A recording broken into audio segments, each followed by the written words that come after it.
Good morning বন্ধুরা, আজকে আমি তোমাদের সঙ্গে রোস্ট কেকের একটা রেসিপি শেয়ার করছি। পুরো রেসিপিটা তোমরা দেখো।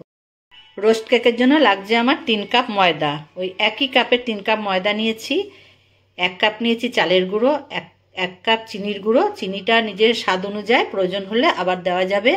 আর নিয়েছি কোকোনাট ক্রিম 1 কাপ আর 2টো ডিম। 2টো ডিম দিচ্ছি।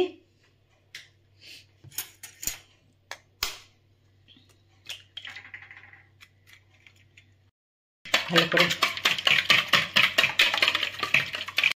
এবারে দিচ্ছি চিনিটাকে দিয়ে আবার ভালো করে চিনিটাকে মিক্স করে 1 কাপ চিনি দিয়েছি, আরো ½ কাপ দিলাম।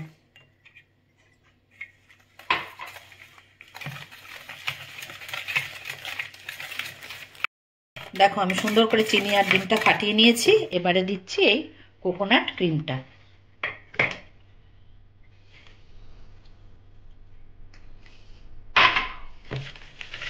এটা আবার ভালো করে ফাটিয়ে নেব। অল্প করে এবারে আমি ময়দাটাকে এর সঙ্গে মিক্সড করব। প্রথমে 1 বাটি দিলাম,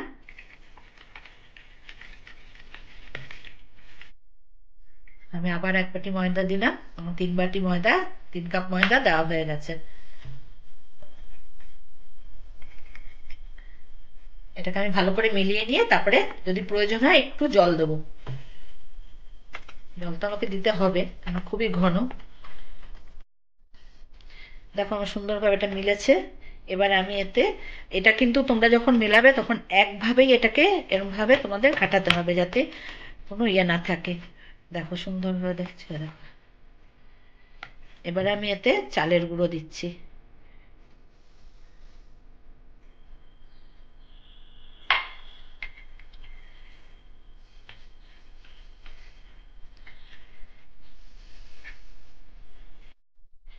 দেখো এটা যখন তোমরা ঘোরাবে একভাবেই ঘোরাতে হবে যেন কোনো লাম্পস না থাকে। এটাকে ভালো আর একটু জল দিতে হবে।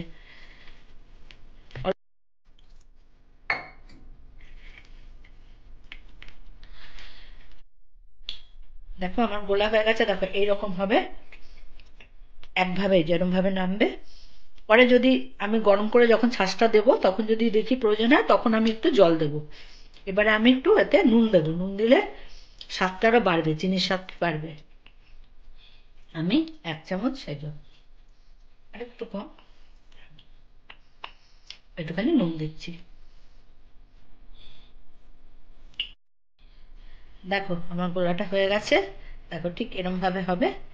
এবারে এটাকে আমি 15-20 মিনিট মতন ঢেকে রেখে দেবো। দেখো এটা আমার তেলের মধ্যে ভেজানো ছিল গরমে। এটা যত গরমে থাকবে এবার একদম সিম করে আঁচ, দেখো আঁচ একদম সিম আছে। এবার আমি তোমাদের দেখাচ্ছি।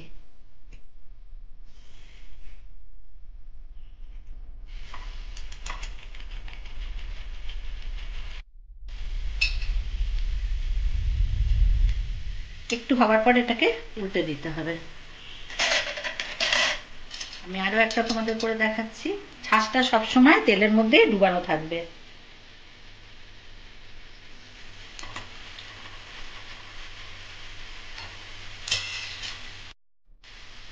দেখেছো, একটু হওয়ার পরে উল্টে দেবে।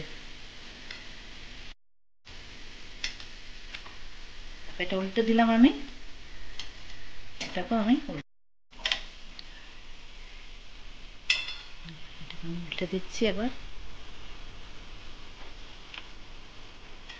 ছাঁচটা কিন্তু আমার তেলের মধ্যে ডুবানোই আছে।